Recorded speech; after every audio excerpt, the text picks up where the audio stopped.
TV'n jireenya Ameerikaa kaabaatti qophaa'ee guutummaa Afriikaaf giddugaleessa ba'aatti yookaan Middle East karaa daandii tamsaasa wangeelaa televizyina El Shaddai torbanitti guyyaa tokko wiixata yookiin dafnoo galgala keessaa sa'aa 12:00 irraa hanga sa'aa 1tti kan isiniif darbu sagantaan wangeelaa amma jalqaba. Nagaan Waaqayyoo hunduma keessaniif haa ta'u dhaggeeffattoota TV jireenyaa Waaqayyo jaalala isaa ta'ee jennaan torban kana guutummaatti jireenya keenya nagaadhaaf fayyaatti eegee guyyaa kaadhaatiin waan nu ga'eef barabaraan maqaan isaa kan eebbifame haa ta'u hin yaadattu yoo ta'e torbanarraa jabaadhuu ka'i isa jedhu irratti dubbii Waaqayyoo keessaa walii wajjin ilaalle har'as isan itti fufa. Waaqayyoo tokkoon keenya dhimma itti nu barbaaduuf qaba. Kaayyoo adda ta'eef uumamne biyya lafaarra jirra. Kaayyoo sana immoo akka nuyi kaanee hojjennutu barbaada Waaqayyoo.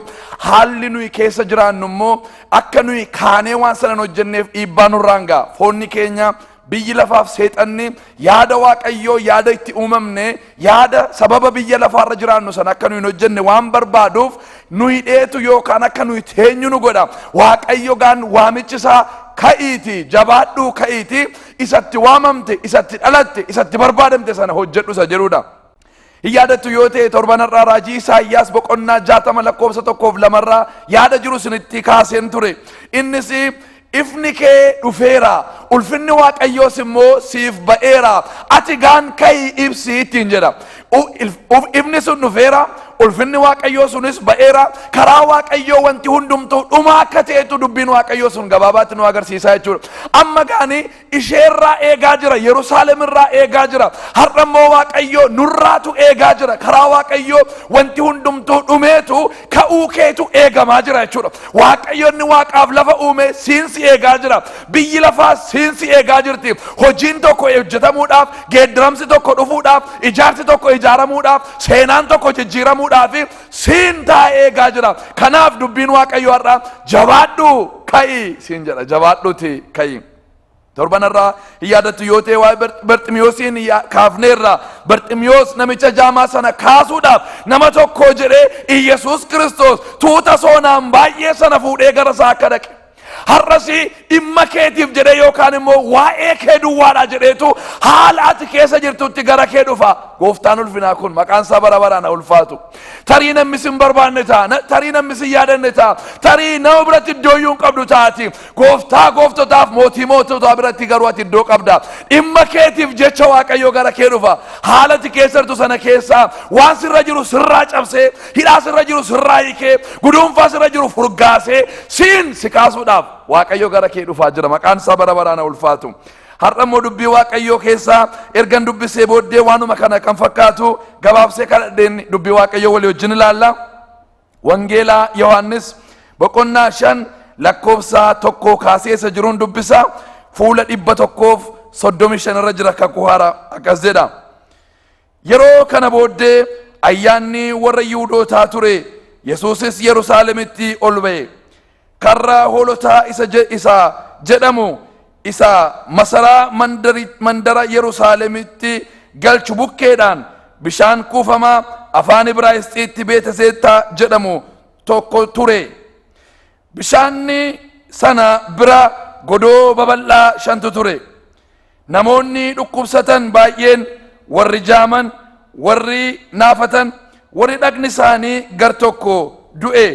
Godoo sana keessa ciisanii raafamuu bishaanichaa in eeggatu turani.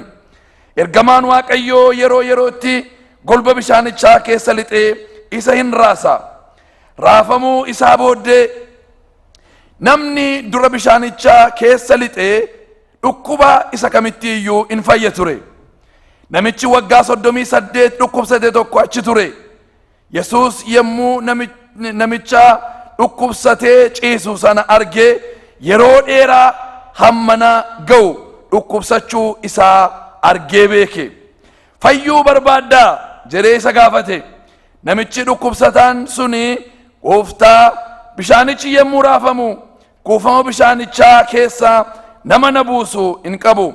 Ofii kootii immoo utuun itti rakkadhu namni biraa na duraa keessa lixa jedhee deebiseef. Yesuus immoo ka'i siree kee fudhadhuuti adeemi ittiin jedhe. Namichis achumaan fayyee siree isaa fudhatee achi adeeme. Guyyaa namichi kun fayye guyyaa sanbataa ture hin kadhanna waaqayyoon. Yaa Waaqayyo abbaa keenya isa waaqarra jiraattu qulqulluu mootii Israa'el nuuni biyya lafaa keessaa nu filattee kan kee waan nu godhatteef warra kan kee ta'an immoo yeroodhaa gara yerootti dubbii keetiin waan isaan soortuuf galgala kana immoo Waaqayyo dubbii keetiin nu sooruu waan jaallatteef maqaa Iyesuus Kiristoosiin bara baraan galanni siif haa ta'u. Ati dubbii keetiin waan hundumaa hojjetta yaa Waaqayyo. Dubbiin keessa dadhabaa hin kaasa, dubbiin keessa wallaalaa beekaa godha, dubbiin keessa jaamaa ija isaa bana, dubbiin keessa du'aa hin kaasa. Dubbii kee keessa humna hojjetutu jira yaa Waaqayyo. Waan bifa hin qabnetti bifa goota gooftaa.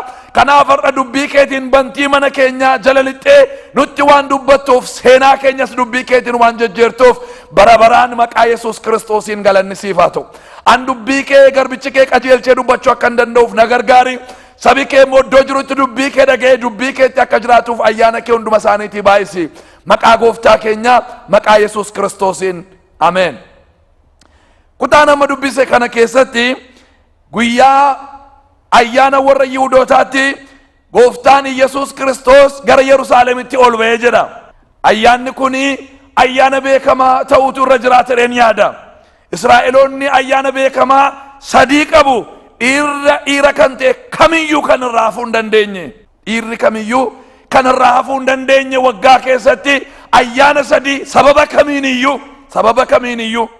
Inni biyya ormaa jiru, inni biyya fagoo jiru si hin dhufa malee an biyya keessa hin jiru jedhee irraa ooluu kan hin dandeenye ayyaana sadii qabu. Ayyaana Faasikaa, ayyaana Gordommoo fi ayyaana guyyaa 50ffaa irraa hafuu hin danda'ani. Tarii ayyaanni kuni ayyaana kana sadan keessaa tokko ta'uu danda'a jedhu beektonni macaafa qulqulluudha. Ayyaana kanatti gaani Yesuus Kiristoos gara Yerusaalemitti ol ba'e. Yeroo ayyaana kanatti ol ba'u namoonni Yesuus Kiristoosiin karaa balbala isa guddaadhaa ol seena jedhaniitu eegu. Sababiin isaa barsiisaan yookaan raajiin karaa inni itti iddoo aarsaatti yookaan mana qulqullummaa sanatti ol galu balballi jira. Balbala guddaa, balbala baay'eetu jira. Balballi hundumtuu immoo balbaloonni hundumtuu hojii mataa isaanii qabu. Namni yeroo dhaqu balbaluma argee lixuu hin danda'u.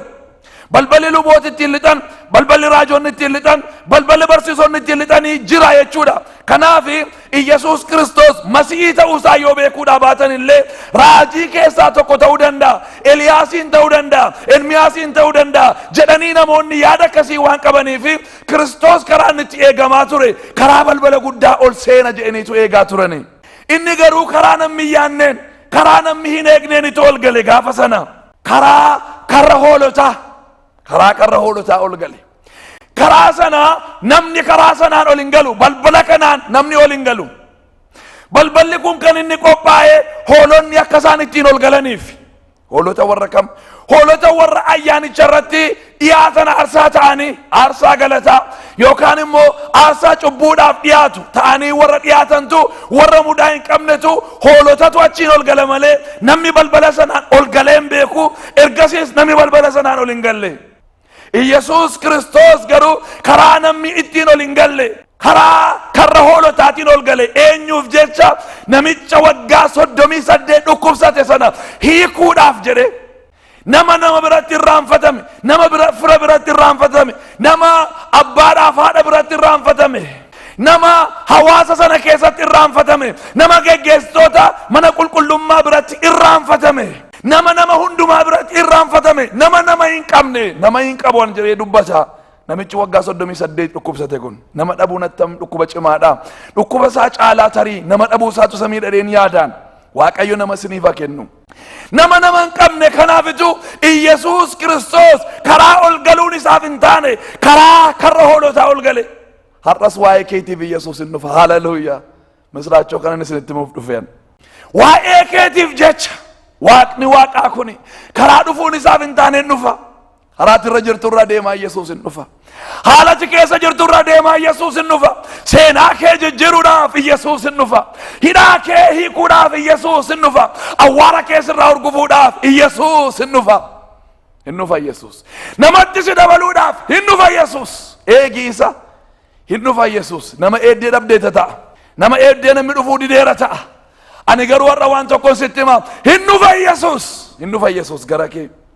karaa karra hoolotaa dhaqee inni tokkoffaan egaa waa'ee namicha sanaatiif dhaqe ammatti dhimma isaa furuudhaaf. Inni lammaffaan Iyesuus yeroo karra hoolotaatiin ol galu hoolaan Faasikaa inni itti aanu yookaan immoo aarsaa ta'ee biyya lafaatiif dhiyaachuudhaaf kan jedhu hoolaan inni itti aanu ana jechuusaati hoolaan biyya lafaa. Yohaannis gaafa Yesuusin argee ilaa jedhe hoolaa waaqayyoo isa cubbuu biyya lafaa balleessu. Ilaa argitaniittu hoolaa waaqayyootu nu gidduu jira. Ilaa hoolaa waaqayyootu dhufaa jira. Ilaa hoolaa waaqayyoo isa cubbuu biyya lafaa balleessu jedheetu dubbate. Iyesuus gaan amma karra hoolotaatiin yeroo ol galu hoolaan mudaa hin qabne inni kana booddee cubbuu biyya lafaa balleessu inni taane qalamuudhaaf jedhu inni taane aarsaa ta'uudhaaf jedhu ana jechuusaati. Ana darabeen ammaan kooti kana booddee hoolonni karra kanaan ol hin galanii kana booddee dhiiga koo si'a tokkicha isa dhangala'utu hamma bara baraatti saba koo hiika hamma bara baraatti saba koo fura warra dukkana keessa jiranii warra kakuu hin qabne warra ormaa isa kanatu fura amma hoola addaatu dhiyaachuudhaaf jedha ana hoolichi inni taanu jechuusaati Yesuus. Afaan isaatiin hin dubbanne balbalichaan ol galuudhaan garuu raajii guddaa isaa dhiisee deeme ana hoolaan inni taanu jechuusaati. Egaa karra kanaan yeroo ol seenu karra kana cina yookaan karra kana bukkee kan jiru bishaan kufamaa tokkotu jira. Bishaan kun Beetzeettaa jedhama afaan warra Ibraayisxiitti yookaan afaan warra Israa'elotaatti. Beetzeettaa jechuun mana araaraa jechuudha, mana araaraa. Bishaan sana cina immoo maaltu jira? Bishaan sana bukkee immoo maaltu jira? Ammas godoo babal'aa shantu jira. Namoonni dhukkuba garaagaraa qaban, namoonni jaaman, namoonni naafatan, namoonni harki isaanii garri tokko du'e. Dhukkuba kamittiiyyuu dhukkuba kamiiniyyuu warri qabamanii jiranii dhaqaniitu bishaan sana raafamuu bishaan sana eeggatu. Kanaaf godoo sana shanan keessa ta'aniitu eeggatu. Kakuu haaraa yoo ilaaltanii lakkoofsi shanii lakkoofsa ayyaanaati. Lakkoofsa ayyaanaati. Maqaanii bishaanichaa mana araaraa jedhama. Mana araaraa iddoo isaan keessa ta'anii eeggatan immoo ayyaana jedhama. Jarri kun egaanii ayyaana keessa jiru jechuudha warra achi jiran. Mana araaraa keessa immoo jiru araara argataniiru jechuudha. Namichi waggaa 38 laga sana ciise Beetzeettaa jiraata mana araaraa keessa. Godoo sana keessa taa'ee eeggata ayyaana keessa. Hiika guddaa qabaga bara kakuu haaraa kana keessa. Ayyaana keessa utuu jiru araara keessa utuu jiru garuu dhibee waggaa 38 baatee adeeme. Araara keessa utuu jiru ayyaana keessa utuu jiru fayyinni immoo eessa akka jiru utuu beeku bishaan sana keessa yoo lixee fayyuu akka danda'u beeka. Ergamaan waaqayyoo dhufeetu bishaanicha raasa. Si'a tokko darbee dhufa ergamaan waaqayyoo yeroo dhufu bishaan sana raasa. Erga inni raasee keessaa ba'ee booddee namni jalqaba dhaqee bishaanichatti gadu dhukkuba kamittiiyyuu hin fayyaa jedhameetu jira. Amma gaa namichi waggaa 38 dhukkubsate kuni fayyinni isaa eessa akka jiru beeka. Mana araaraa keessa jira, ayyaana keessa jira. Kana hundumaa utuu beeku, kana hundumaa utuu qabu waggaa 38 garuu gaaffii baatee taa'e. Dhukkoo baatee taa'e aadaa jiraate waggaa 38 dhiphina waggaa 38 yaadame rakkina waggaa 38 yaadame dhukkuba tokkoon waggaa 38 dhukkubsachuu yaadame nama immoo qabu amma kana guutu waggaa amma kana guutu nama immoo qabu. Namichi akkasiiti gaaku namichi kuni Iyesuus Kiristoos karra hoolotaatiin ol galee namicha kana bira dhaqee ga'e. Dhaqee akka jedheeni yeroo dhaqu waggaa dheeraa akka inni dhukkubsateetu ilaalee beekee jira. Haala inni keessa tureetu arge namicharraa. Bifi isaa huqqatee rakkinni isaa hin mul'aterra. Hin arge attam akka ture namichi kun dhiphina attamii akka dabarse rakkina akkamii akka dabarse arge hin ho'eef hin gaddeef. Kana booddee fayyuu barbaaddaayi jedhee gaafate. Fayyuu barbaaddaayi. Gaaffiin gooftaa eeyyee fayyuun barbaada yookaan immoo waa'uu fayyuun barbaaduudhaan deebi'a ture. Inni garuu sadii seenaatti haasa'a. Maal jedheeni? Yaa gooftaa jedheen, yaa gooftaa yeroo ergamaan waaqayyoo dhufee galaanicha raasu jedhe kuufama bishaanii kana yeroo raasu jedhe nama keessa na buusuun hin qabu an jedhe. Naman dhabe rakkinni koo rakkina namaati jedhe. Namooti warri kaan nama qabu namatu keessa buusa. Warri akka koo dhukkubitti hammaate namatu isaan gargaaree keessa buusa. An nama na gargaaree keessa na buusuun hin qabu jedheen. لما فرت مو وفي كوتي موتون اتفوقكو وتون اتركدو دكوبي كو هما مين لكو نديمو سوچو صوبت ايفي وتون اتركدو نمني نكم برانو فينا دورا بشاني چكيس لتيتو فايي غلادين نندور فميچو ساتي نمان قبو ركني كوني توكو كنا سلام فامو ندورسو نموتدو فينا دورسا كنافن وغا هم كنا غوتو استاهدين غوفتان غرو غافينسا سبب ماليتي وغا صدومي سديت فايو ددب ديميتي غافين واقيو دانو فغلو فروتكو غافينسا فايو بربادا هرادا فايو بربادا اني غرو مالي فايو كردبه هاسا isa kaleessa haasa isa deengadda haasa isa waggaa 38 dura haasa waaqayyo garuu har'aan sii dhufeera har'aan sii dhaabadheera har'aan sii qaqqabeera guyyaan kun guyyaa keeti yeroon kun yeroo keeti har'a fayyuun barbaadda har'a hiikamuun barbaadda har'a seenaan kee akka geeddaramuun barbaadda har'a namatti dabalamuun barbaadda gaaffiin waaqayyo har'a maal deebiftati gaaffii kanaaf sagaleessaa miti gaaffiin waaqayyoodha maa fayyuu dadhabdee miti gaaffiin waaqayyoodha maala mammaatti maaliif kanan goonee miti gaaffiin waaqayyoodha har'a amma kanaaf maal deebiftu sin waaqayyoodhaaf yeroo laalu namichi har'a iyyuu fayyina isaa bira dabarsaa jira kanaaf hin abboome gooftaan hin abboome akka jedhee kai jedheen hin abboome namoonni tokko tokko akka Barximiyoosi kan ka'an jiru taalanii kan maal barbaadaa yeroo jiran waan barbaadan sirriitti kan beekan warra akka Barximiyoos torbanarraa walii wajjin ilaalleera maal bakkasii godhu barbaadaanan agartuu koo kanaa deebiftuun barbaadaa jedheen agartuu koo kanaa deebiftu gaafuma inni dhaabatu kaaseetu jireenyi Barximiyoos geeddarame gaafuma sanaa kaasee utuu iji isaan banamin utaaluu jalqabe utuu agartuun isaan deebiin akka nama agartuu qabuutti jiraachuu jalqabe gaabii isaa darbatee ofirraa gate kana booddee wayyaa kanaan hin beekamoon jaamaa mitiin kana booddee nama naa dhaabbate beekaan kana booddee jechuu jalqabe Barximiyoos inni kun garuu nama dhaabbateef hin beeku inni kun garuu nama taasaa jiru hin beeku inni kun garuu nama harka isa qabuu barbaade hin beeku inni kun garuu nama isa ol kaasuu barbaade hin barre ammayyuu nama hin qabu jechaara erganni namaa dhaabate haaleluyyaa erganni namaa dhaabate firoota ko rakkinni isaa ammayyuu rakkina namaati inni nama caalu waaqayyo dhaabateefi inni waan hundumaan guutuu ta'e waaqayyo dhaabateefi nama hin qabu an jedha ammayyuu nama hin qabu oo waaqayyo ija keenya habanu eenyu nu waama akka jirutu beenne waamichi nu itti waamne waamichi akkamii akka ta'e utuu beennee firoota koo kanatti rakkannu sila namichi kun garuu ammayyuu yeroo isaa balleessaa akka jiru gaafa argu hin abboome egaa ila warri waamichaan ka'uu dadhabama abboommiidhaan kaasa waaqayyo abboommiidhaan isin kaasa maqaan isaa bara baraan kan eebbifame haa ta'u kai ittiin jedhe kai siree kee baadhuuti adeemi jedhee hin abboome gooftaan hin abboome maqaan isaa haa ulfaatu kanaaf abboommi isaatiin isin kaasa abboommi isaatiinitu isin kaasa raafamuu bishaanichaa isa eegaa ture kanaafi ilmi waaqayyoo dhufe isaan naman qabu jedhe kanaafi ilmi waaqayyoo dhufe har'asii dhufa waaqayyo waa'ee raafamuu bishaan kanaan waan xinnoo isinitti himuu barbaada yeroo bishaanni kun raafamuudha fayyinatu keessaa baa namootaaf kanaaf iddoo sana ciisanii maal eegu bishaan kun yoom nuu raafamaa jeeniitu eegu har'a raafamuu kan jibbitan jirtu raafamu inni waaqayyo biraa ta'u fayyina of keessaa qaba ameen fayyina of keessaa qaba kanaaf fayyinni haa ta'uuf ergamaan waaqayyo waaqarraa dhufeetu bishaanicha keessatti yeroo inni lafa dha'u hin raafamu bishaanicha gama rukuteetu gamanachas deebi'a yeroo bishaanichi raafamu namoonni keessa lixaniitu fayyu egaa bishaan waaqayyo raasu haalli waaqayyo keessa lixee raasu tokko tokko maal of keessaa qaba fayyina of keessaa qaba inni lammaffaan macaafa raajicha Yoonaas dhaqanii yeroo dubbifatanii Yoonaas Nanawweetti argamee Nanawwee dhaquu didee gara Tarsheeshitti yeroo baqatu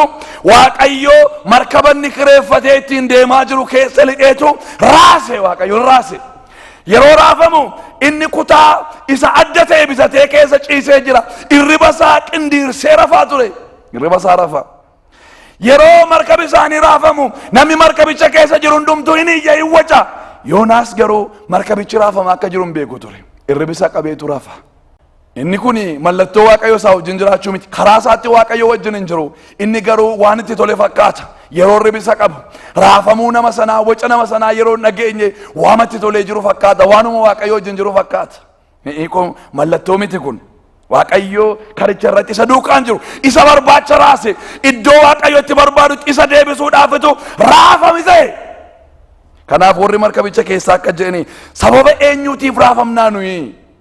Maaf Waaqayyoo nutti dhufee nu raasuu jalqabee markaba keenya maaf Waaqayyoo raasuu jalqabee jedhani. Wal gaggaafachuu jalqabanii dhumarratti buufata mukaa yeroo buusanii buufanni mukaa Yoonaasitti fuudhe. Dhaqanii gaafatanii maaliif nama eessaati? Hojiin kee immoo maanni? Eessa mooratta? Attamitti raafamu akkasii keessa callumatti ciiftaati jedhanii attamitti ribisa qabee raftaati jedhanii. Innaan itti hime. Egaa waan goone qabanii fuudhanii Yoonaasin yeroo keessa darbatanii inni raafamuun suni gab jedhe nagaa guddaa isaatu deebi'ee markabicha keessatti ta'e. Raafamuun tokko immoo maal godhaa? Iddootti Waaqayyo nu barbaadutti nu geessa. Maqaan Waaqayyoodhaa kan eebbifame haa ta'u. Isa tokko keessaa fayyinatu ba'a. Isa tokko keessaa immoo galma ga'utu dhufa. Iddootti Waaqayyo nama barbaadu dhaqanii dhaabachuutu dhufa. Raafamuu tokko keessaa immoo abjuu ta'e mootiin biyya Gibxi bara Yoosef mana hidhaa jiru keessa abjuu isaa nama hiikutu dhibe. Yeroo namni hiiku dhibu hirraafame mootichi hirraafame abjuun sun itti dhufeetu raasa ture mooticha hirraasa mooticha dhufe. Maaliif raasa? Abjuunni kun immoo raafamuunni kun immoo kan inni dhufeefi Yoosefiin nama mana hidhaa keessatti yakka inni hin gooneen cubbuun hin gooneen yakkamee yookaan nama balleessaa qabu jedhamee mana hidhaa keessatti waggaa dheeraa dabarse achi keessaa fuudhee Waaqayyo isa ulfeessuu waan barbaade nama isaa Yoosefin ulfeessuudha jedheetuma Waaqayyo raafamuu kana gadhiise mootii biyya Gibxitti. Raafamuun tokko immoo ulfina ijoollee Waaqayyoodhaa baateetu adeema. Kanaaf raafamuun gaariidha. Harmootiin keenya biyya harmootiin keenya keessumatti naannoo baadiyyaa warra jiraatanii aannan itittuu sana immoo qodaatti yookaan hullee itti naqaniitu ro'ootti naqaniitu raasu ofirra kaanii raasu. Maaliif raasu? Dhadhaan akka keessaa ba'uufitu raasu. Raafamuu sana keessaa annanni sun yookaan itittuun suni rukutameetu waan tokko of keessaa baasa. Dhadhaa moo nyaachuun isaa minyaa yoo dibatanis dibanni isaa dubartoota cululuksa hin bareechaan bifa isaanitti baasa. Inni nyaatus nyaatee cima nyaateetu gabbata waan gaarii keessaa baafama jechuudha raafamuu sana keessaa. Raafamuun Waaqayyo biraa dhufu yeroo hundumaa waan gaarii qaba. Raafamuu tokko garuu seexanatu kaasa akka bidiruu bartootaa. Akka isaan gama dhaqanii hojii Waaqayyoodhaa hin hojjenneef akka isaan gama dhaqanii namicha maraatu awwaalatti galu hin hiikneef ce'aa na eegaa isa gooftaan jedhe akka isaan hin ceeneefitu itti dhufeetu raafama kaase. Raafamas akkasii har'a maqaa gooftaa Yesuus Kiristoosiin Waaqayyo gaba godhu. Isa gaa'ila kee diiguudhaaf isa akka hin ceeneef akka hin kaaneef akka lafa Waaqayyotti si eegu hin geenyeef isa tajaajila kee irratti jireenya kee irratti hojii kee irratti daldala kee irratti jeeqamsa raafama garagaraa kaasu maqaa Yesuus Kiristoosiin annanifadha har'aa jalqabee calha jedhu. Yesuus galaanicha irra deemaa dhufeetu galaanicha sana ifate. Raafamuun Waaqayyo biraa ta'u garuu yeroo hundumaa ulfinatu keessaa ba'a. Inni raafamuun inni iddoo kanaa gaa isa fayyina qabu ture. Gooftaan Yesuus galaana sana biratti raafamuu sanaan isa fayyuu dideef immoo ka'eetu maal godhe? Hiikee hidhaasa. Hiikee dhukkuba isaarraa hiikee. Ergasii booddee akka jedheeni ka'ii siree kee baadhuuti adeemi jedheen. Sireen kuni waggaa 38 guutuu namicha kana baate. Sireen kuni sireedha waan ta'eef yeroo namicha kana baatu gaaf tokko namicha kanaan nan baatama jedhee yaadadheen yaaduun. Gaaf tokko namichi kuni fayyeena baata jedhee yaadee baata miti. Sireen kun sireedha waan ta'eef sireen egaa muka akkuma nuyi beennu hiika guddaas qaba malee hiika fuuraa keessatti namicha kanaan immoo baatama jedhee miti. Sireen kun waggaa 38tu laga sana keessatti kuufama bishaanii sana birattitu waggaa 38 baate. Amma immoo gooftaan gaafa dhufu maal godheeni siree kee kana baadhuuti jedhe ka'iitii adeemi jedheen. Siree waggaa 38 baateetu adeeme. Har'a namatti ba'aa taatee kan jirtu kan sitti fakkaatu maal amma yoomitti namarratti ba'aa ta'anii kan jettu obboleessa koo obboleettii koo har'a sagalee gammachuun sii qaba. Waaqayyo warra har'a si baataa jiranii fi ati immoo deebitee kan isaan baattu si godha. Gateettii namoota baay'eettiin baachuu dandeessu sii kenna Waaqayyo. Seenaa kee jijjiireetu seenaa kee jijjiire. Nama namoota baay'ee nyaachiftu, nama namoota baay'ee obaaftu, nama namoota baay'ee karaa agarsiiftu, nama namoota baay'eedhaaf hiika taatu, nama namoota baay'eedhaaf furmaata fiddu, nama namoonni baay'een dhaggeeffatan, nama namoonni baay'een barbaadanitu si godha. Seenaa kee jijjiire. Lagatti baattee isheen illee, iddoo dhokataatti baattee sirrachiin illee, inni garuu sirrachii baateetu magaalaa keessa adeemuu jalqabe. Haleluuyaa! Guyyichi guyyaa sanbataati. Guyyaa sanbataa immoo Israa'eloonni naannoo mana qulqullummaatti argamu. Ija namoota baay'ee duratti sirrachii baatee adeema. Ati immoo iddoo ulfinaatti isaan baatta. Warra har'a rakkina keessatti si baataa jiran, warra har'a gola keessatti si baataa jiran, ati immoo iddoo ulfinaatti isaan baatta. Ati immoo iddoo gurguddaatti isaan baatta. Haleluuyaa! Sagaleen kuni sagalee raajiiti. Sagaleen torbanarraa sagalee raajiiti. Waaqayyo kanaan jireenya tokkoon keessanii geeddara. Maqaan Waaqayyoo galateeffamu. Dubbii kanaan firoota koo Waaqayyoon kadhadhaa. Anis Waaqayyoon isinii kadhadhaa. Gabaabsi ergan kan irratti Waaqayyoon isinii kadhadhee booddee namoota Gooftaa Yesuusin hin beekneef immoo Waaqayyoon kadhadhaa. Hin kadhanna Waaqayyoon. Yaa Waaqayyo abbaa keenya, har'a waldaa kiristiyaanaatiin jabaadhuu ka'e jettaan. Sagalee kana dhageesse waldaan kiristiyaanaa yaa Waaqayyo biyya guutummaa Oromiyaatiif, yaa Waaqayyo biyya Afrikaa keessa jiraatanii, akkasuma immoo biyyoota yaa Waaqayyo garagaraa keessa kan jiraatanii sagalee kana dhaga'anii maqaa Yesuus Kiristoosiin akaani. Yaa Waaqayyo har'a dhimma barbaadduuf, yaa Waaqayyo hojii barbaadduuf, geeddaramsa ittiin gochuu barbaadduuf namooti akka isaan ka'an barbaadda. Sagalee waamichaa kana dhaga'anii hakaani. Kana waan gootuuf galanni siif haa ta'u. Warri Yesuus isa lafaa nama kaasu, warri Yesuus awwaara keessaa nama kaasu, isa seenaa namaa jijjiiru kana hin beekne har'a garuu sagalee isaa dhageera. Kana booddee Gooftaa kana wajjin deemuun barbaada namoonni jettan yoo jiraatani, ija keessan walitti qabadhaa, mataa keessan gadi qabadhaati na duukaa sagalee kana jedha. Yaa Waaqayyoo galanni siif haa ta'u. Har'a sagalee keetiin waan na barbaaddeef maqaan kee ulfaatu. Harka koon gara keetti ol kaasaa, cubbuu koo hundumaa naaf dhiisi. Maqaa koo masgaba jireenyaa irratti caafi. Dhufeeraa gara kee na simadhu. Cubbuudhaaf biyya lafaaf seexana ganee kana booddee siifan jiraadhaa ayyaana kee naa kenni. Maqaa Gooftaa Yesuusiin ameen. Namoonni kadhannaa kanarra naa wajjiniin kadhattanii gara waldaa naannoo keessan jirtuu dhaqaatii Gooftaa Yesuus Kiristoosiin fayyisaa lubbuu keessanii godhattanii fudhachuu keessan itti himaa. Isaan immoo waan itti aanee jiru isin itti himu. Waaqayyo hunduma keessan eebbisu. Torbanarraa TV jireenyaa irratti wal agarraa. Nagaan jiraadhaa.